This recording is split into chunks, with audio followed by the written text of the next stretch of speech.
আমরা আশা করেছিলাম শেখ হাসিনা পালিয়ে যাওয়ার পর দেশের জনগণ একটা নিরপেক্ষ সরকারের অধীনে একটা নির্বাচন পাবে, সবাই তাদের নিজের ভোট নিজে দেবে, যাকে খুশি তাকে দেবে। কিন্তু আমরা লক্ষ্য করছি ইদানিং শেখ হাসিনা পালিয়ে যাওয়ার পরও তার দোসররা অবশ্যই রয়ে গেছে, যার কারণে আজকের যারা ছাত্র উপদেষ্টা বলেন আর যে সরকার বলেন তারাও নির্বাচন ছাড়া দেশে ক্ষমতা থাকার জন্য একটি পায়তারা করছে, যা বাংলাদেশের সাধারণ জনগণ কখনোই মেনে নেবে না। তাই আমরা ঢাকাবাসী আন্দোলন করেছিলাম নগর পিতা ইঞ্জিনিয়ার ইশরাক হোসেনকে তার দায়িত্ব বুঝিয়ে দেওয়ার জন্য, যেটি তিনি আদালতের রায়ের মাধ্যমে পেয়েছিলেন। কিছু উপদেষ্টা সেই দায়িত্ব তাকে বুঝে না দেওয়ার জন্য তারা একটি দলের প্রতিনিধিত্ব করছে। আপনারা লক্ষ্য করবেন, আমরা যখন ইশরাক হোসেনের পক্ষে রাস্তায় অবস্থান নিয়েছিলাম, ইশরাক হোসেন মেয়র হবে কি হবে না সে সরকার এবং ইশরাক হোসেনের বিষয়ে আমরা মনে করি, আমরা যারা ঢাকাবাসী আছি আমরা চাই ইশরাক হোসেন মেয়র দায়িত্বটা পাক। কিন্তু একটি দল দেখবেন তার কাউন্টার বক্তব্য দিচ্ছে, তার মানে কি সরকারের পক্ষ হয়ে যখন একটি দল কাউন্টার বক্তব্য দেয় তার মানে তারা সরকারের প্রতিনিধিত্ব করছে।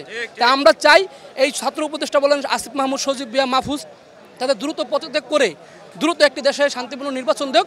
আমার ভোট আমি দেবো, যাকে খুশি তাকে দেবো, জনগণ যাকে ভোট দেবে সে দেশ পরিচালনা করবে, আমরা এটাই দাবি করছি ভাই।